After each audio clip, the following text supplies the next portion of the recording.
மத்திய அமைச்சர் பதவி மீது மோகம். தமிழக மக்களின் வெறுப்பிற்கு ஆளான ஜி.கே. வாசன், அன்புமணி ராமதாஸ், ரவீந்திரநாத். தமிழகத்திற்கு துரோகம் இழைத்த மூவருக்கும் 2024 MP தேர்தலில் மரண அடி நிச்சயம்.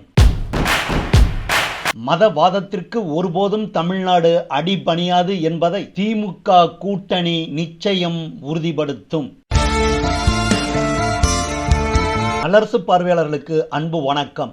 இந்திய அரசியலில் வாரிசு அரசியல், குடும்ப அரசியல் என்பது காலம் காலமாக சாபக்கேடாகவே இருந்து வருகிறது. குறிப்பாக தமிழகத்தில் குடும்ப அரசியலும் வாரிசு அரசியலும் அதிகளவு தாக்கத்தை ஏற்படுத்தி கொண்டிருக்கிறது.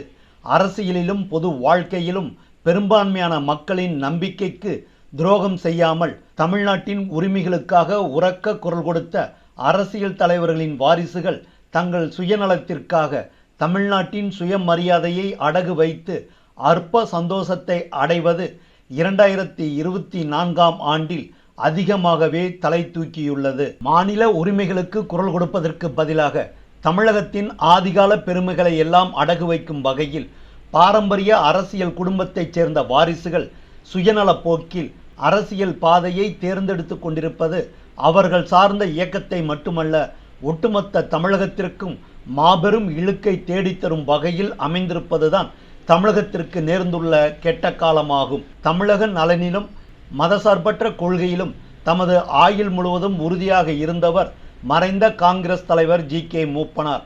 அவர் உயிரோடு இருந்த கடைசி நிமிடம் வரை மதவாத அரசியலுக்கு எதிராகவே முழங்கி வந்தவர். அவரின் வாரிசான ஜி.கே. வாசன் விபத்து போல அரசியல் வாழ்க்கையில் அரிதாரம் பூசி தமது தந்தையின் புகழுக்கு களங்கம் கற்பித்து வருகிறார். ஜி.கே. மூப்பனார் உயிரோடு இருந்தவரை தமிழ் மாநில காங்கிரசுக்கு அபரிதமான செல்வாக்கு இருந்தது. தம்மை நம்பி வந்த தொண்டர்களின் நிர்வாகிகளின் உணர்வுக்கு ஏற்ப மாநில அளவிலும் தேசிய அளவிலும் அரசியல் செயல்பாட்டை அமைத்து கொண்டவர் ஜி.கே. மூப்பனார். ஆனால் அவரின் ஒட்டுமொத்த அரசியல் வாழ்க்கைக்கும் களங்கம் ஏற்படுத்தும் வகையில் ஜி.கே. வாசன் மதவாத சக்தியான பாரதிய ஜனதாவுக்கு பல்லக்கு தூக்கி கொண்டிருப்பதை பார்த்து மூப்பனார் குடும்பத்திற்கு பாரம்பரியமாக ஆதரவாக இருந்து வரும் தேசியவாதிகள் ஒட்டுமொத்தமாக விலகிவிட்டார்கள் என்கிறார்கள் பழம்பெரும் காங்கிரஸ் தலைவர்கள். ஜி.கே. வாசன் தலைமையிலான தமிழ் மாநில காங்கிரஸில் இன்றைய தேதியில் சொல்லிக்கொள்ளும்படி பிரபலமான அரசியல் தலைவர்களே இல்லை. ஜி.கே. வாசனைப் போல அரசியல் கத்துக்குட்டிகள் தான் தமிழ் மாநில காங்கிரஸில் நீடித்து வருகிறார்கள். MP தேர்தலாக இருந்தாலும் சரி, MLA தேர்தலாக இருந்தாலும் சரி, உள்ளாட்சி தேர்தலாக இருந்தாலும் சரி, மக்களிடம் பிரபலமான நிர்வாகிகளை விரல் விட்டு எண்ணும் அளவுக்குத்தான் தமிழ் மாநில காங்கிரஸின் ஒட்டுமொத்த பலமும் அடங்கியிருக்கிறது. ஜி.கே. வாசனுக்கு தனிப்பட்ட முறையில் எந்த ஒரு திறமையும் இல்லை. தேசம், மாநிலம் ஆகியவற்றை குறித்து ஆழமான புரிதல் கிடையாது. தேசியம், மாநில சுயாட்சி போன்ற உயிர் மூச்சான கொள்கையிலும் பரந்த சிந்தனையோ எதிர்த்தரப்பினரை ஈர்க்கும் வகையிலான பேச்சாற்றலும் சுத்தமாக கிடையாது. ஜி.கே. மூப்பனார் என்ற முகமுடியை வைத்துக்கொண்டு தமிழ்நாட்டில் கடந்த 20 ஆண்டு காலமாக அரசியல் செய்து கொண்டிருக்கிறார் ஜி.கே. வாசன். அவருக்கு என்ற தனிப்பட்ட செல்வாக்கு இல்லாத போதும் காங்கிரஸ் ஆட்சியில் மத்திய அமைச்சராக 8 ஆண்டுகளுக்கு மேலாக பதவி வகித்திருக்கிறார். ஏறக்குறைய 25 ஆண்டு கால அரசியல் வாழ்க்கைக்கு சொந்தக்காரரான ஜி.கே. வாசன் 2000 ஆண்டில் ஜி.கே. மூப்பனார் மறைவுக்கு பிறகு தமிழ் மாநில காங்கிரஸை கலைத்துவிட்டு காங்கிரஸ் பேரியக்கத்தில் தன்னை இணைத்து கொண்டார். 2003 தமிழ்நாடு காங்கிரஸ் கட்சியின் தலைவர் பதவியில் அமர்ந்தார் ஜி.கே. வாசன். 2006 திமுக கூட்டணியில் இடம்பெற்ற காங்கிரஸ் கட்சி 48 இடங்களில் போட்டியிட்டு 34 தொகுதிகளில் வெற்றி பெற்றதை அடுத்து ஜி.கே. வாசன் தலைமையிலான தமிழ்நாடு காங்கிரஸ் கட்சி தேசிய அளவில் மிகப்பெரிய அளவில் எதிர்பார்ப்பை ஏற்படுத்தியது. 2006 மத்திய காங்கிரஸ் ஆட்சியில் அமைச்சராக பதவியேற்ற ஜி.கே. வாசன் 2009 இரண்டாவது முறையாக அமைந்த காங்கிரஸ் ஆட்சியிலும் மத்திய அமைச்சராக பதவி வகித்தார். 2014 நாடாளுமன்ற தேர்தலில் பாஜக மத்தியில் ஆட்சி பொறுப்பை ஏற்ற பிறகு அகில இந்திய காங்கிரஸ் தலைவர்களுக்கும் குறிப்பாக இளம் தலைவர் ராகுல் காந்திக்கும் மாநில அளவில் பிரபலமாக இருந்த காங்கிரஸ் தலைவர்களுக்கும் இடையே முரண்பாடுகள் தலை தூக்கின. ஜி.கே. வாசன் தன்னுடைய ஆதரவாளர்களுக்கு கட்சி பதவிகளை அதிக அளவில் பெற்றுத் தருவதற்காக தமிழ்நாடு காங்கிரஸ் பதவிகளில் தமாகவுக்கு 60% தர வேண்டும் என நிபந்தனை வைத்தார். ஜி.கே. வாசனின் கோரிக்கையை ராகுல் காந்தி ஏற்கவில்லை. அதே நேரத்தில் தமிழ்நாடு காங்கிரஸ் தலைவர் பதவியை ஜி.கே. வாசன் எதிர்பார்த்த போதும் அவரின் விருப்பத்தை நிறைவேற்ற ராகுல் காந்தி மறுத்துவிட்டார். அதே நேரத்தில் காங்கிரஸ் மூத்த தலைவர் ஈ.வி.கே.எஸ். இளங்கோவனை தலைவர் பதவியில் காங்கிரஸ் மேலிடம் நியமனம் செய்தது. ராகுல் காந்தியுடன் நேருக்கு நேர் மோதல் போக்கை கடைபிடித்த ஜி.கே. வாசன் காங்கிரஸ் கட்சியில் இருந்து வெளியேறி மீண்டும் தமிழ் மாநில காங்கிரஸ் கட்சியை தொடங்கினார். அன்றைய தேதியில் பாரதிய ஜனதா கட்சியில் சேரும் எண்ணமே இல்லை. பாஜகவின் சித்தாந்தத்திற்கும் தங்களுக்கும் மிகப்பெரிய முரண்பாடு இருக்கிறது என்று ஜி.கே. வாசன் பொங்கினார். 2016 சட்டமன்ற தேர்தலில் மக்கள் நல கூட்டணியில் பங்கேற்று தேர்தலை சந்தித்த ஜி.கே. வாசன் 26 இடங்களில் போட்டியிட்டும் ஒரு தொகுதியில் கூட வெற்றி பெறவில்லை. அப்போதைய தேர்தலில் 2,30,711 வாக்குகள் மட்டுமே மொத்தமாக பெற்று 1% கீழான வாக்கு சதவீதத்தை பெற்று பரிதாபமாக காட்சியளித்தது தமிழ் மாநில காங்கிரஸ்.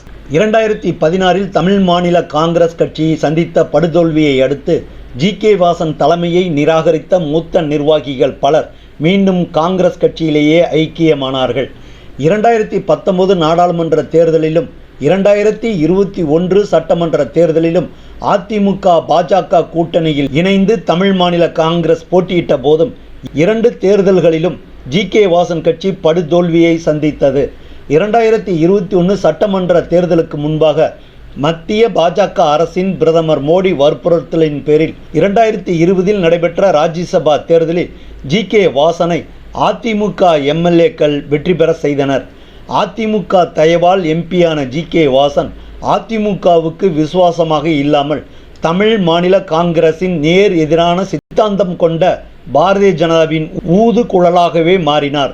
அகில இந்திய காங்கிரஸில் மிகுந்த செல்வாக்கு பெற்ற தலைவராக திகழ்ந்த ஜி.கே. மூப்பனாரின் வாரிசான ஜி.கே. வாசன் மதவாத சக்திகளுக்கு அடிமையாய் போனது தமிழ் மாநில காங்கிரசுக்கு மட்டுமல்ல, அவரது தந்தைக்கும் இழைத்த மிகப்பெரிய துரோகம் என வேதனையோடு கூறுகிறார்கள் ஜி.கே. மூப்பனார் காலத்தைச் சேர்ந்த காங்கிரஸ் மூத்த தலைவர்கள்.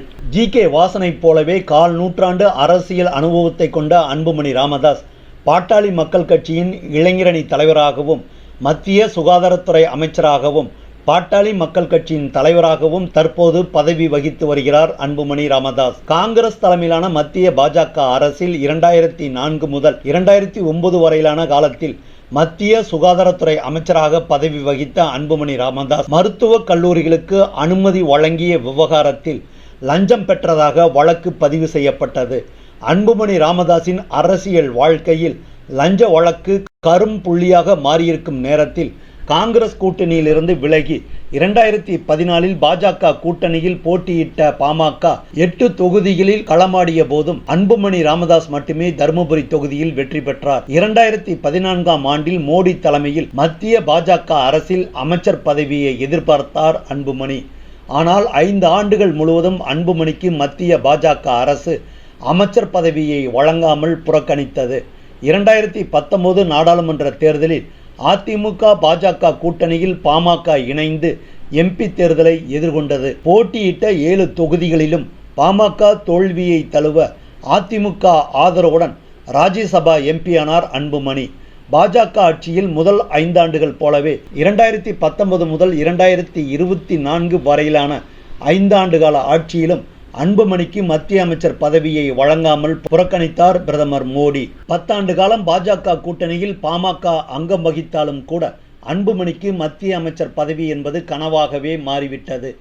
அன்புமணியின் ஆசையை நிறைவேற்றும் வகையிலேயே 10 ஆண்டு காலம் பாமக கூட்டணியில் இருந்தபோதும் 2026 சட்டமன்ற தேர்தலில் பாமக நிர்வாகிகளை எம்எல்ஏ பதவியில் அமர வைக்க வேண்டும் என்றால் அதிமுக தலைமையிலான கூட்டணிதான் சரியானதாக இருக்கும் என்று கருதிய மருத்துவர் ராமதாஸ் அதிமுக மற்றும் பாமக தொண்டர்களிடம் இணக்கமான உறவு ஏற்பட 2024 நாடாளுமன்ற தேர்தலிலேயே அதிமுக தலைமையை ஏற்று போட்டியிடுவோம் என்று தீர்க்கமாக முடிவெடுத்தார். தந்தையின் சிந்தனைக்கு எதிராக முடிவெடுத்த அன்புமணி மத்திய அமைச்சர் பதவி கனவிலும் லஞ்ச வழக்கில் கைதாவதில் இருந்து தப்பிக்கவும் ஒட்டுமொத்த தமிழக மக்களிடமும் வெறுப்பை சம்பாதித்து வைத்திருக்கும் பாஜக கூட்டணியில் இணைவதற்கே பிடிவாதமாக இருந்து வந்தார்.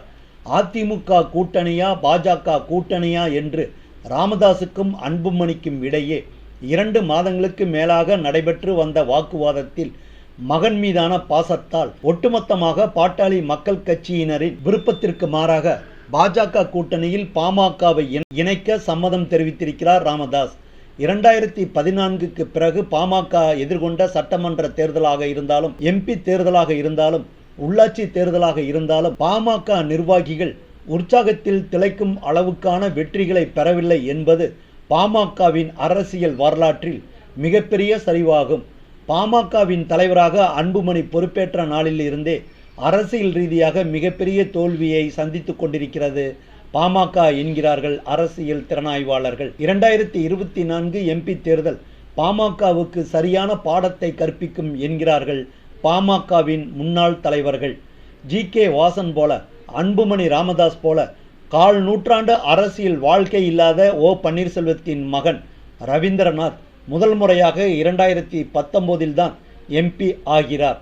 அகில இந்திய அளவில் அதிமுகவை அசைக்க முடியாத அரசியல் சக்தியாக நிலைநிறுத்திய செல்வி ஜெயலலிதாவின் மறைவிற்கு பிறகு ரவீந்திரநாத் ஒட்டுமொத்த பாஜக எம்பியாகவே தன்னை அடையாளப்படுத்தி கொள்ளவே அதிக ஆர்வம் காட்டினார். மத்திய அமைச்சர் பதவி மீதான மோகத்தின் காரணமாக எம்பி பதவிக்கு உரிய அதிகாரப்பூர்வமான லெட்டர் பேடில் மோடியின் படத்தையே அச்சிட்டு பாஜக மீதான விசுவாசத்தை ஊரறிய வெளிப்படுத்தினார் ரவீந்திரநாத். செல்வி ஜெயலலிதா உயிரோடு இருந்த காலத்தில் பாஜக மீதான பாசத்தை ரவீந்திரநாத் வெளிப்படுத்தி இருந்தால் அவரை கைது செய்து சிறையில் அடைக்கக்கூட தயக்கம் காட்டியிருக்க மாட்டார் செல்வி ஜெயலலிதா. தேர்தல் நேரத்தின் போது மக்கள் தண்டனை வழங்கினாலும் கூட மத்திய அமைச்சர் கனவில் இருந்து கொண்டிருக்கும் ஜி.கே. வாசன், அன்புமணி, ரவீந்திரநாத் ஆகிய மூவருமே தமிழ்நாட்டின் மாண்பை கேவலப்படுத்தும் வகையிலும் பெரும்பான்மையான மக்களின் எண்ண ஓட்டத்திற்கு எதிராகவும் 100 ஆண்டு கால மாநில சுயாட்சி தன்மான உணர்வுக்கு மாபெரும் இலக்கு தேடி தரும் வகையில் இந்தியாவை இந்து தேசமாக மாற்ற கங்கணம் கட்டி கொண்டிருக்கும் பிரதமர் மோடியை மத்திய பாஜக அரசை 3வது முறையாகவும் ஆட்சியில் அமர்த்த துடியாய் துடித்துக் கொண்டிருக்கிறார்கள் ஜி.கே. வாசன், அன்புமணி, ரவீந்திரநாத் என்கிறார்கள் சுயமரியாதை இயக்க முன்னோடிகள். 2024 எம்பி தேர்தலில் மதவாதத்திற்கு சாமரம் வீசும் ஜி.கே. வாசன், அன்புமணி ராமதாஸ், ரவீந்திரநாத் ஆகிய மூவருக்கும் பகுத்தறிவுவாதிகள் தரும் மரண அடி அடுத்தடுத்த தேர்தல்களில் தமிழக மக்களின் மனநிலைக்கு மாறாக கூட்டணி அமைக்க பயப்படும் நிலை உருவாகிவிடும் என்று எச்சரிக்கையாக கூறுகிறார்கள். மாநில சுயாட்சிக்கு தரும் முக்கியத்துவத்திற்கு இணையாகவே தேசியத்தை போற்றும் தமிழக ஜனநாயகவாதிகள். பாரதிய ஜனதா தலைமையிலான கூட்டணியை மண்ணை கவ வைத்து மதவாதத்திற்கு தமிழகத்தில் இடமில்லை என்பதை 2019 எம்பி தேர்தலைப் போலவே 2024 நாடாளுமன்ற தேர்தலிலும் ஆளுங்கட்சியான திமுக தலைமையிலான கூட்டணி நிச்சயம் உறுதி செய்யும் என்கிறார்கள் சுயமரியாதை இயக்க முன்னோடிகள். நன்றி நண்பர்களே. மற்றொரு சிறப்பு செய்தி தொகுப்போடு மீண்டும் சந்திக்கிறோம்.